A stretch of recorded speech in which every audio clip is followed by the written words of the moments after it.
Okay, Assalamualaikum. Waalaikumsalam. Okay, apa khabar hari ni? Sihat? Alhamdulillah saya sihat. Okay, Alhamdulillah. Okay, jadi datang ke sesi kaunseling ni naik apa tadi? Saya datang menggunakan Grab dari rumah saya lah ke sini. Perjalanan tu dalam berapa minit tu? Adalah dalam 20 minit macam tu. Sebab sekarang jam dia lambat sikit lah, 30 minit. Okay.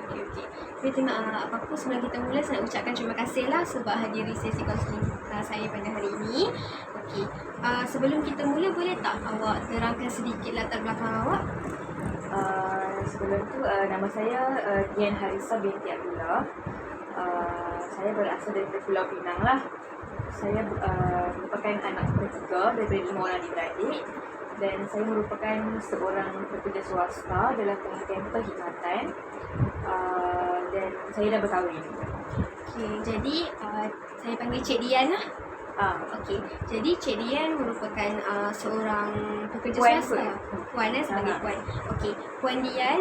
Jadi Puan Dian merupakan seorang pekerja swasta lah dalam bidang perkhidmatan. Dan awak merupakan anak ketiga daripada 5 orang adik-beradik. Betul. Kesemua adik-beradik tu tinggal dekat sini ke? Betul. Semua tinggal dekat sini. Dekat sini lah, dekat dengan keluarga lah. Ya. Okey, baiklah. Okey, sebelum ni pernah hadir sesi kaunseling? Sebelum ni saya tak pernah lagi hadir ke mana-mana sesi kaunseling. Yang ni yang kali pertama lah saya cuba untuk datang. Okey, Alhamdulillah. Kalau Puan Dian sendiri yang nak datang ke sesi kaunseling adalah satu perkara yang baik sebenarnya. Sebenarnya kaunseling ni sememangnya ada satu perhubungan berinteraksi antara seorang kaunselor terlatih yang mempunyai lesen dan dengan seorang klien, dan interaksi ni sebenarnya memberi banyak manfaat, di mana kaunseling ni bertujuan untuk bantu klien sendiri untuk melakukan perubahan ke arah yang lebih positif. Kalau sebelum ni Puan Dian mungkin melihat sesuatu masalah ataupun sesuatu perkara yang mengganggu Puan Dian itu kepada sesuatu perspektif yang agak negatif. Tetapi lepas Puan Dian hadiri sesi kaunseling, kami mengharapkan agar Puan Dian akan celik akal, akan dapat membuat satu keputusan yang bukan sahaja rasional, matang, tetapi menyenangkan dan mampu memastikan selepas ini jika Puan Dian menghadapi masalah yang sama, Puan Dian mampu untuk mencari solusi tersebut. Jadi Puan Dian perlu buang pemikiran jika datang sesi kaunseling ni nak dapatkan penyelesaian. Sebenarnya bukan, tetapi saya akan bantu untuk Puan Dian memilih solusi mana yang sesuai. Okey, boleh faham? Okey, boleh faham. Okey, jadi sebelum kita pergi lebih lanjut lagi tentang sesi pertama kita hari ini, Puan Dian tadi dah terang latar belakang Puan Dian, jadi eloklah saya perkenalkan diri saya kepada Puan Dian pula. Okey, baiklah, saya Nur Atifah. Saya merupakan kaunselor pelatih di jabatan ini, dan hari ini saya merupakan kaunselor anda. Okey, baiklah. Sebelum kita teruskan lagi, saya terangkan sedikit mengenai etika kaunseling yang perlu Puan Dian tahu.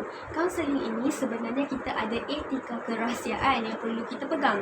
Okey, etika kerahsiaan ini bermaksud segala yang dikongsi oleh Puan Dian sepanjang sesi ini adalah rahsia. Dan sebaik sahaja kita keluar je daripada bilik ni, sama-sama kita keluar, kita habis sesi ni, saya tak boleh kongsi masalah Puan Dian kepada pihak ketiga atau kepada sesiapa pun. Puan Dian faham? Okey, tetapi kita ada tetapi dekat situ ya. Tetapi kalau masalah Puan Dian ini melibatkan keselamatan Puan Dian, maksudnya boleh menyebabkan kecederaan, keselamatan Puan Dian tidak terjamin, saya sebagai kaunselor tidak akan teragak-agak untuk bawa kes ini, isu yang dibawa Puan Dian kepada pihak yang berwajib. Macam tadi Puan Dian cakap, Puan Dian telah berkahwin. Jadi kalau isu itu melibatkan rumah tangga ataupun melibatkan perkara lain yang boleh mengganggu keselamatan dan Puan Dian, saya akan bawa kepada suami Puan Dian ataupun pihak yang lebih berwajib. Okey, faham. Alhamdulillah. Okey, sebelum kita jalani sesi kita, eloklah kalau Puan Dian baca sedikit borang persetujuan termaklum kita, dan boleh Puan Dian isi sedikit borang yang saya dah ni. Okey, isi dulu kan.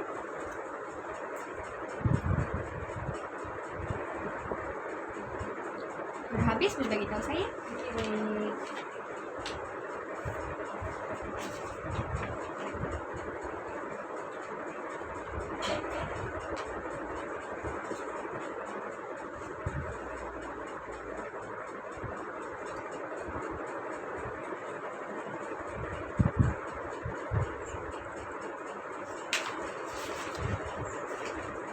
Saya kat sini juga ke? Hai, yang boleh.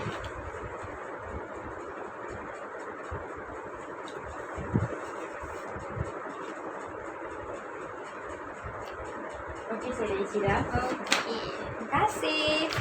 Ini borang ni penting sebenarnya untuk apa-apa kalau jadi, saya memang kena utarakan borang persetujuan maklum ni lah. Jadi seperti yang saya bagi tahu dekat Puan Dian tadi lah pasal etika kerahsiaan.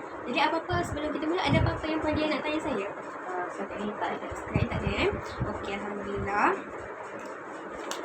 Ya, jadi Puan Dian memang bersetuju untuk jalani sesi pada hari ini. Betul.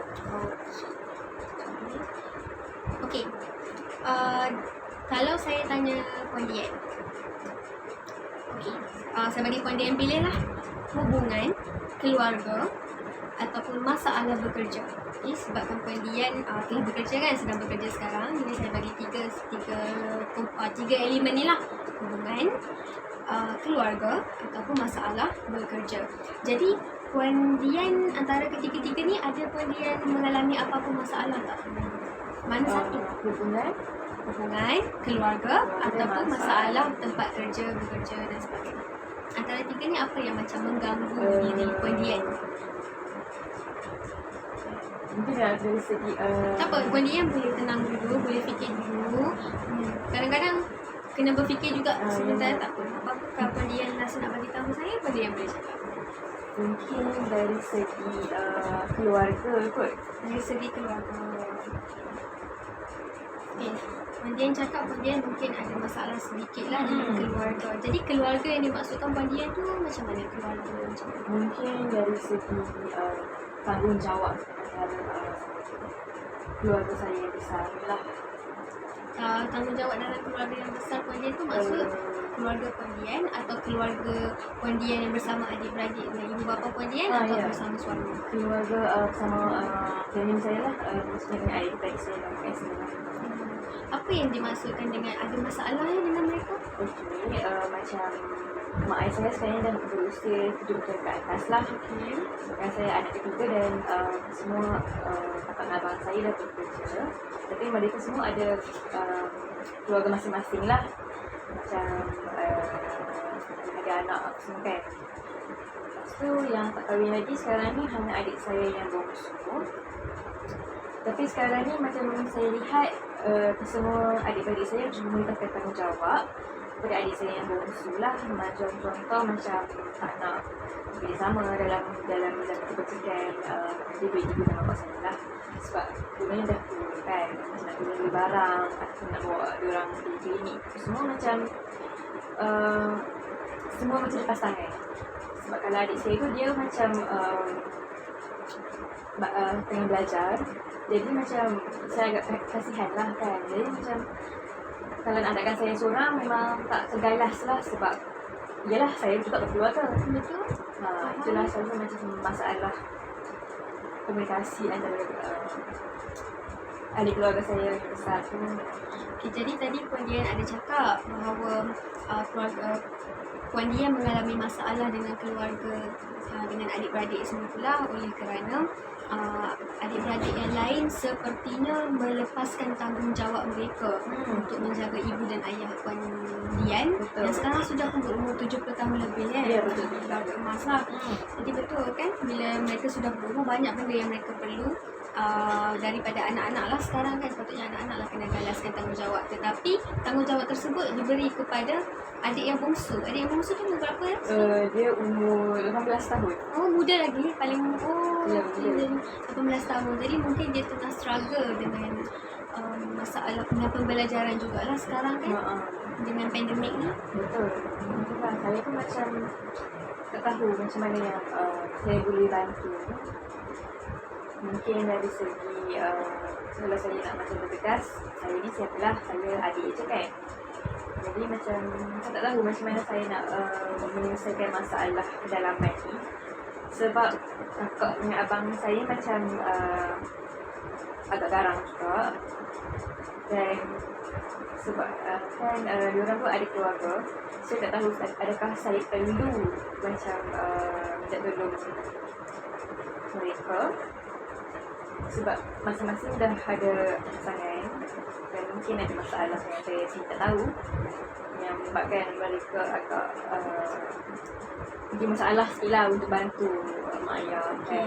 Tadi Puan Dian ada cakap mereka mungkin ada masalah keluarga dengan pasangan mereka dan keluarga mereka atau sebagainya. Jadi adakah Puan Dian ni sebenarnya lihat perkara tersebut bila dekat rumah kan? Saya tak tahu pun. Saya tak tahulah sampai mereka ada masalah. Cuma saya rasa kenapa dia orang tak tolong. Kalau macam tak ada masalah, sepatutnya macam okey je lah kan. Macam bertanggungjawab sikit kan. Okay, macam why not kan? Macam Ya, untuk betul. bertanggungjawab walaupun kita sudah berkeluarga. Puan Dian macam tu lah. Okay, Puan Dian sendiri macam bila kerap ke pergi rumah ibu dan ayah? Kan memang tak tinggal sekali kan? Saya memang tak tinggal sekali dengan mak ayah saya. Kecuali adik bungsu tu dia memang tinggal sekali lah. Sebab saya bekerja, suami saya bekerja. Jadi kami putuskan untuk tinggal berasingan lah dengan ibu bapa. Jadi macam saya akan balik ke rumah mak ayah saya untuk tengok diorang 3 kali seminggu. 3 kali seminggu? Ya, betul. Bersama 3 kali seminggu tu sebenarnya sudah dirancang dengan adik-beradik yang lain atau Tidak, memang Puan Dian itu sendiri? adalah saya putuskan fixnya. Kalau macam abang dan kakak saya tu saya tak sure. Diorang akan datang kalau macam sebulan sekali macam tu je lah. Kalau nak telefon pun payah sikit. Kalau dekat WhatsApp je.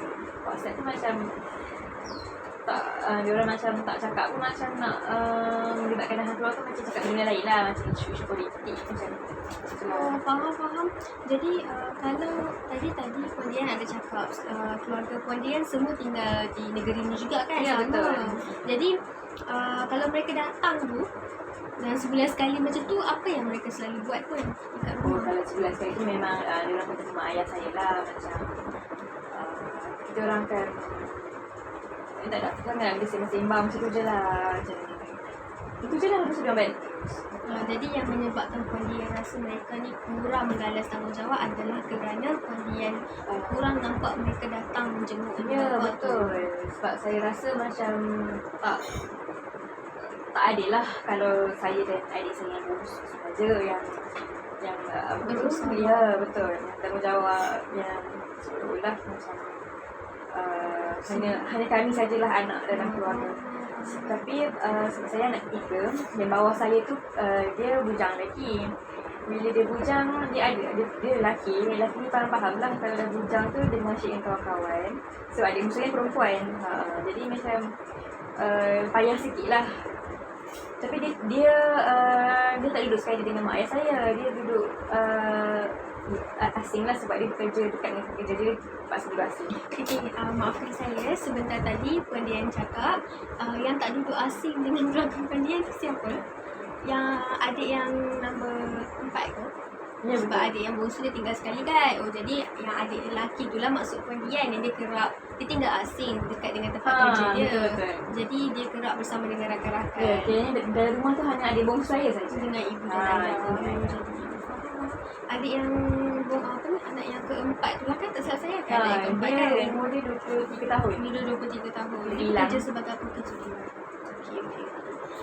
Jadi kalau setakat ni lah Puan Dian lihat kan, apa bantuan ataupun apa sumbangan yang adik lelaki 23 tahun ni, apa sumbangan dia dekat keluarga? Dia ada bagi duit lah kan. Dari Macam- segi keuangan lah. Macam beli barang-barang tu.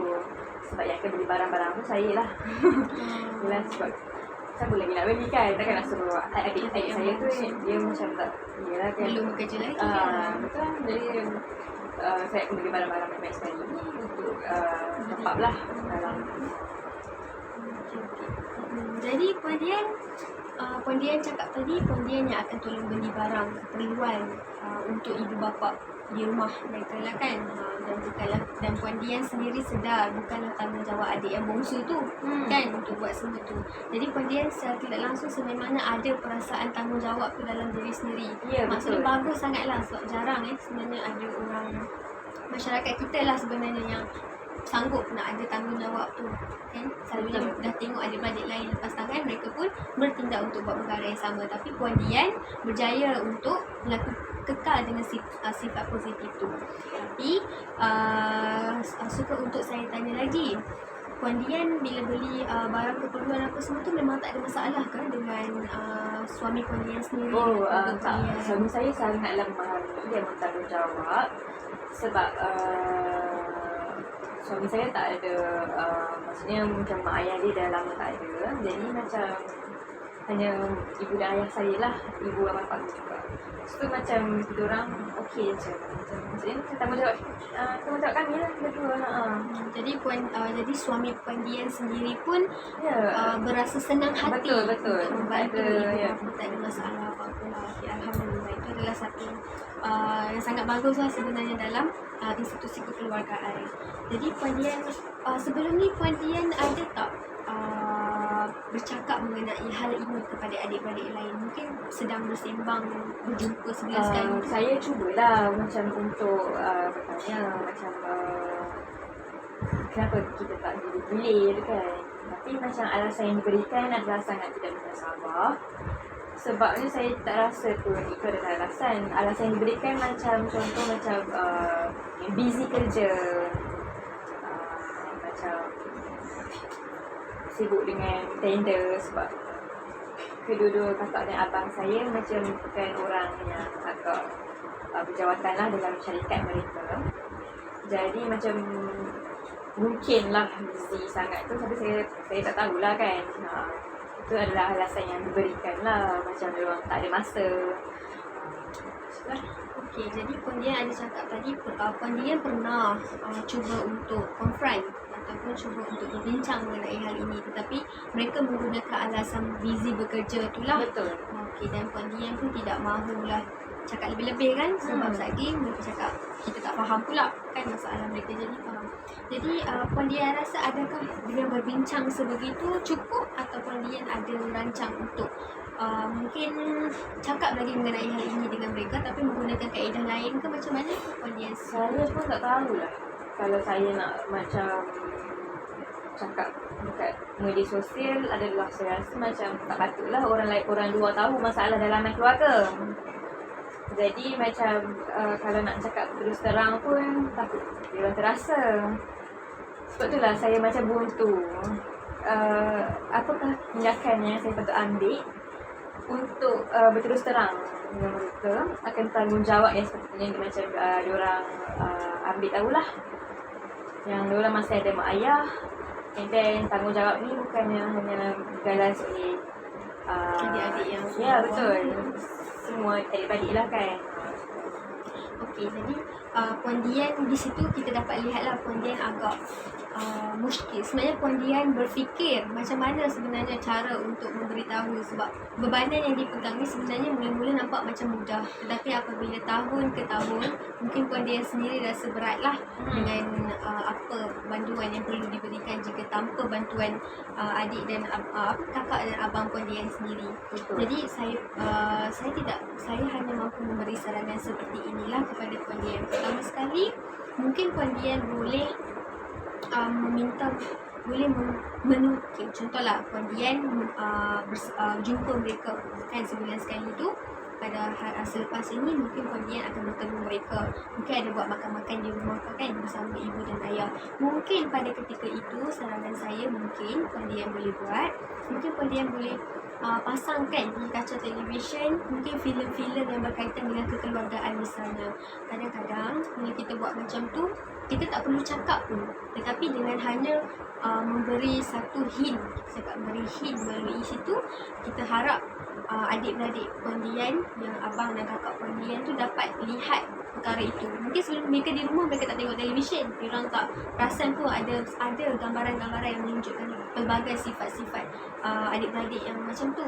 Tapi apabila Puan Dian sendiri yang memasang gambar tersebut, filem tersebut, mungkin daripada situ mereka dapat praktikkan, mereka sedar apa yang mereka buat. Saya pada tu puan rasa okey ke buat macam tu atau macam mana? Saya takut macam hint yang diberikan itu tidak memberi kesan dalam fikiran mereka lah.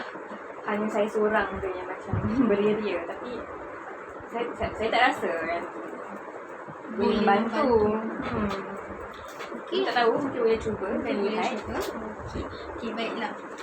Saya pada tu pada masalah ini, sebenarnya masalah ini berlaku sejak bila daripada puan daripada Sebenarnya dah lama sangat ni. Kiranya daripada sebelum saya berkahwin lah. Saya baru berkahwin dengan 2 tahun.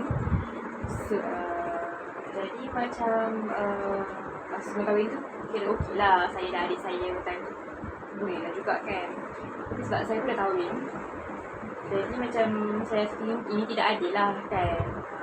Yang saya rasa macam mana saya nak cakap dengan kakak dengan abang saya.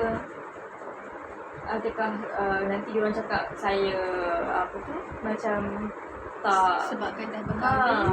betul cuba nak lari tanggungjawab saya. Tapi saya tak rasa saya nak lari tanggungjawab. Sedangkan ini adalah tanggungjawab masing-masing kan. Masing-masing dah berkeluarga. Tapi kenalah macam saling bantu-bantu kan.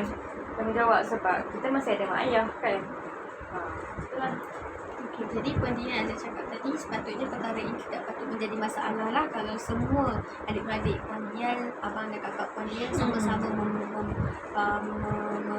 memikul tanggungjawab tersebut. Ya, Okey. Jadi Puan Dian, selain daripada masalah yang Puan Dian cakap tadi, ada tak masalah ini memberi kesan kepada keluarga Puan Dian sendiri dari segi emosi sebagai contoh? Mungkin dari segi emosi saya rasa macam sedikit sebanyak stres lah. Stres tu macam saya macam agak sedih, kadang-kadang macam overthinking, kadang-kadang macam rasa macam kesanlah macam aku pula yang macam seorang-seorang, sedangkan aku ramai adik-beradik 5 orang, tapi macam aku buat seorang-seorang. Macam itulah saya rasa. Tapi yang sebaiknya macam saya tak ada lagi anak.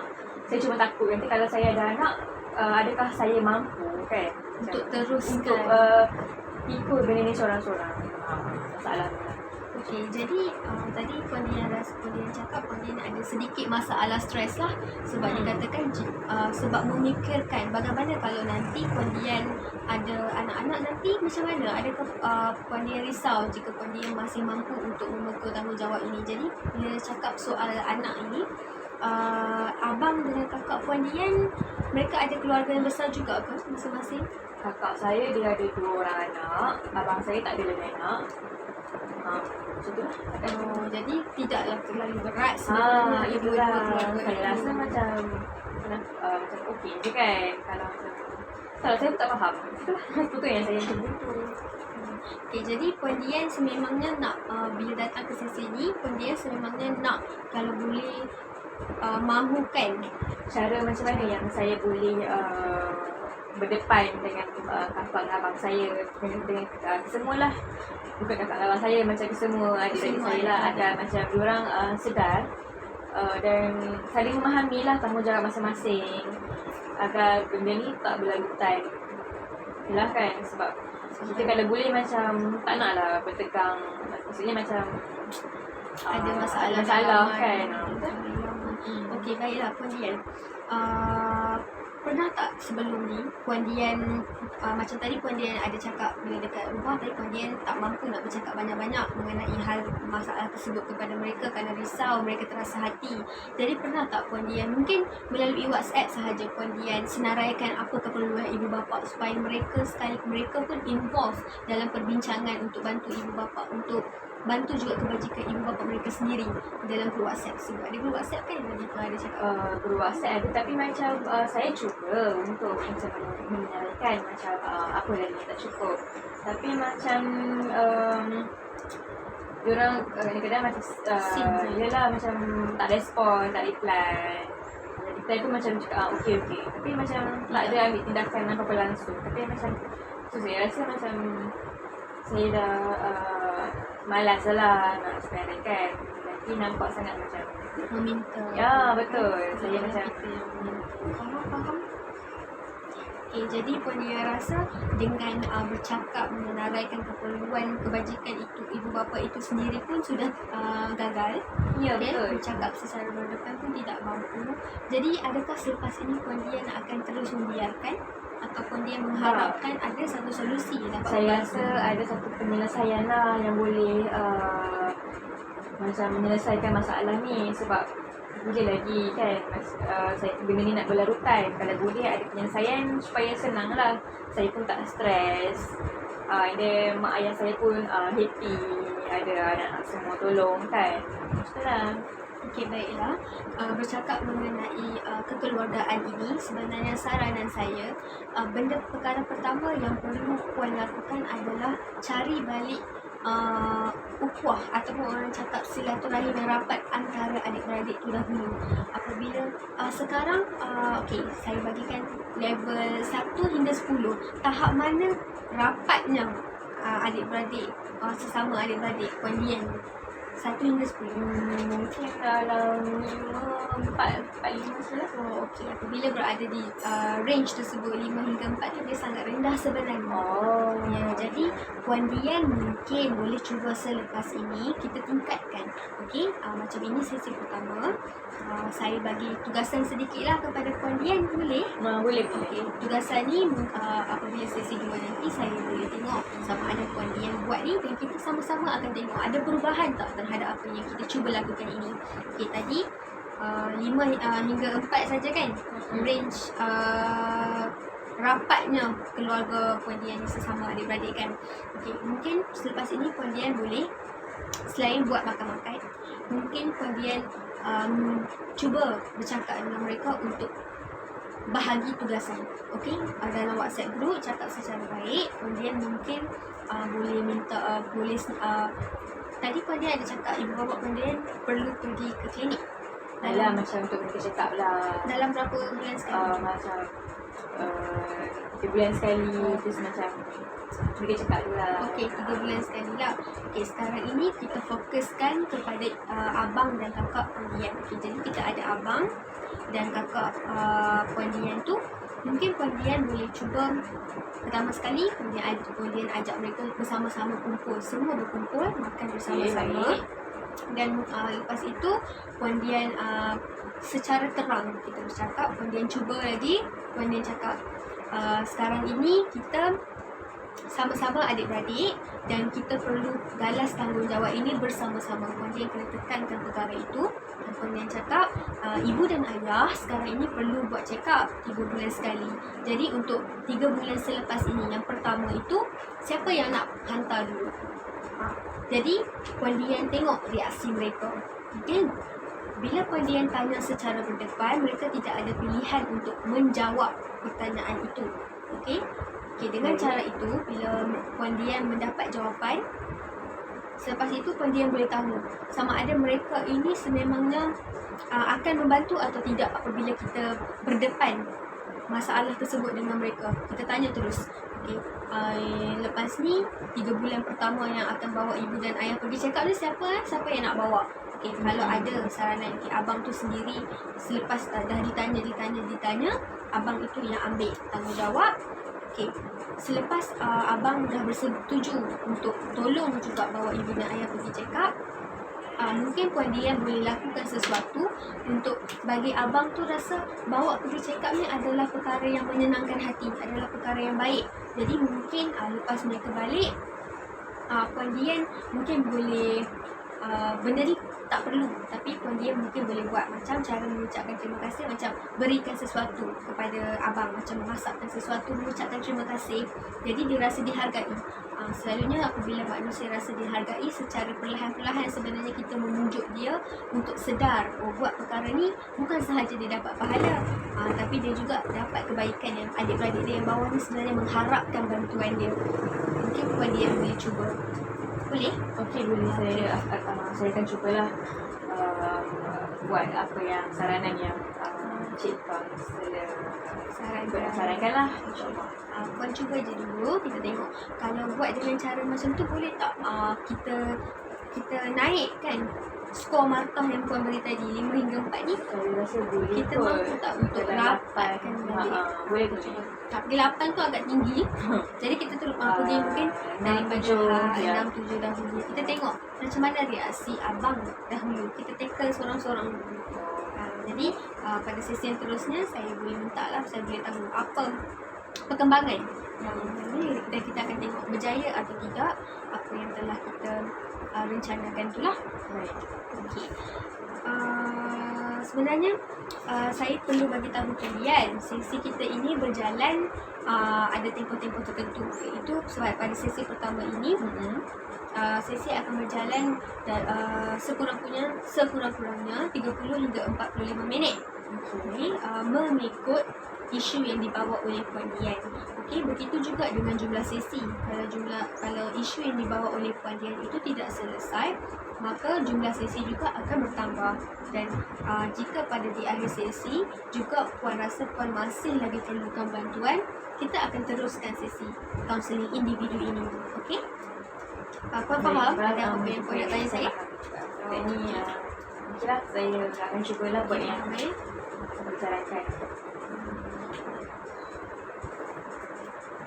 Okey. Sekejap Okey.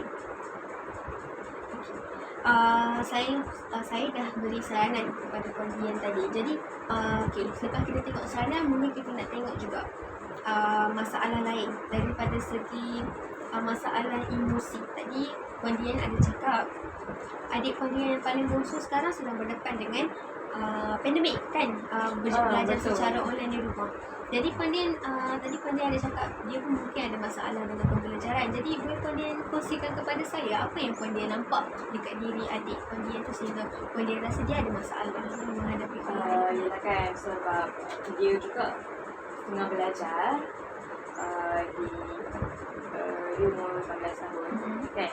Bila 18 tahun tu macam of course lah dia masalah dalam pelajaran lah kan, mesti nak kena belajar.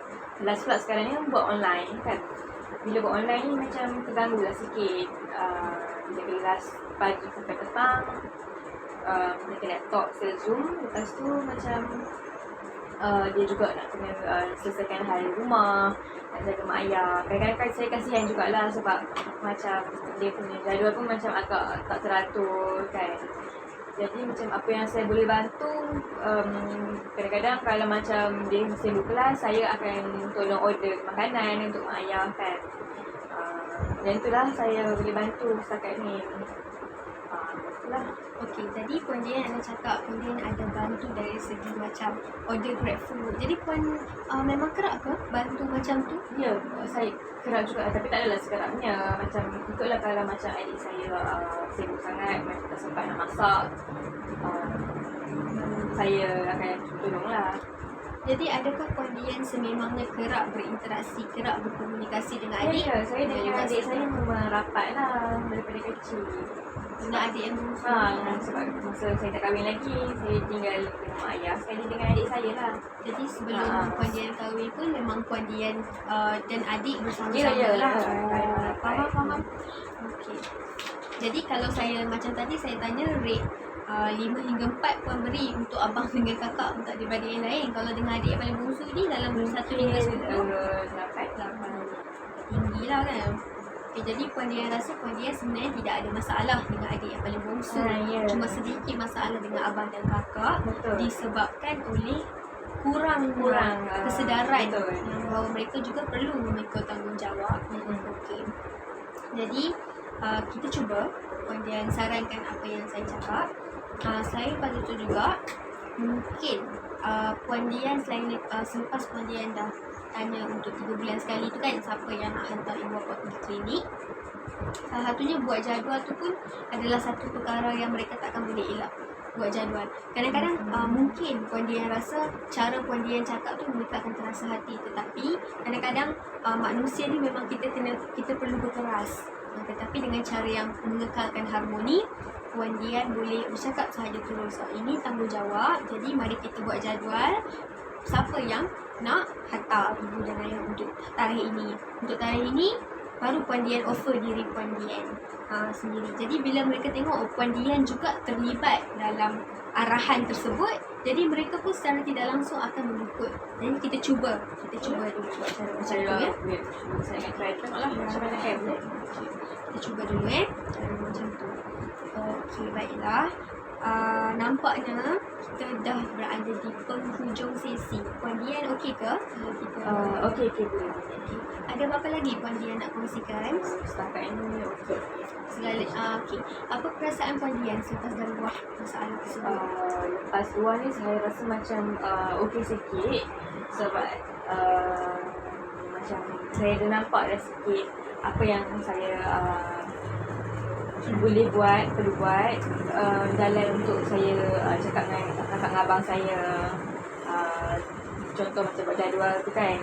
Sebab saya tak pernah buat lagi, mungkin saya akan try dulu tengok macam mana supaya Jika semua ada okey. perubahan Betul. Okey, baiklah. Puan Dian boleh cuba try kerja rumah yang saya bagi. Okey, baik. Dan nanti sesi kedua insya-Allah kalau kita bila kita jumpa lagi, kita buat sesi lagi, saya nak tahulah perkembangan dengan kerja rumah yang saya Boleh. Okey. Okey. Baiklah, sekejap Okay, sebelum kita tamatkan, saya rumuskan sedikitlah ya apa yang Puan Dian kongsikan tadi. Jadi pada di awal sesi tadi, Puan Dian telah memberitahu saya bahawa Puan Dian mengalami masalah keluarga. Jadi keluarga yang Puan Dian maksudkan adalah keluarga bersama adik-beradik lah, dan bukan dengan keluarga yang bersama yang perkahwinan Puan betul. Dian sendiri. Jadi Puan Dian cakap masalah adik-beradik ini adalah berpunca daripada kakak dan abang Puan Dian yang kurang kesedaran untuk memikul tanggungjawab bersama-sama dalam menjaga kebajikan ibu dan ayah Puan Dian yang sekarang sudah berumur 70 tahun kan, 70 tahun lebih lah kat Ya, atas. betul. Jadi selepas Puan Dian menceritakan, saya pun menyarankan alternatif dan memberi kerja rumah kepada Puan Dian, di mana Puan Dian mungkin boleh membuat jadual. Pertama sekali Puan Dian membuat jadual, menetapkan siapa turn siapa yang untuk hantar ibu bapa ke klinik 3 bulan sekali yang Puan Dian maksudkan.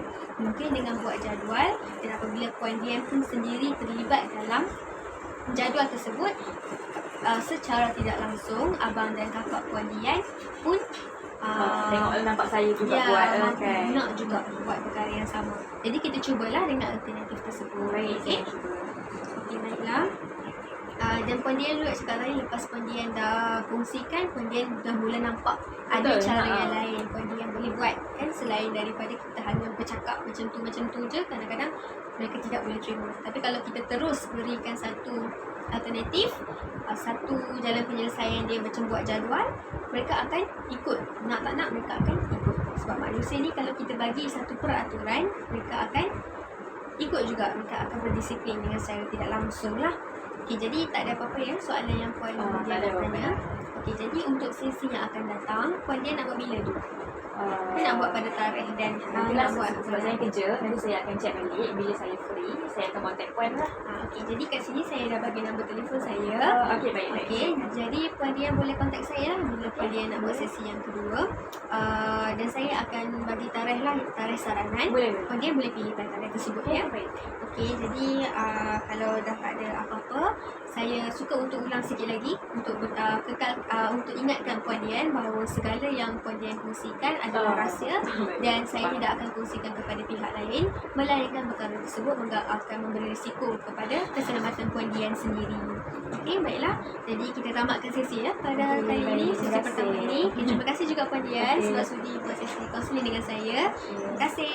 Sama-sama.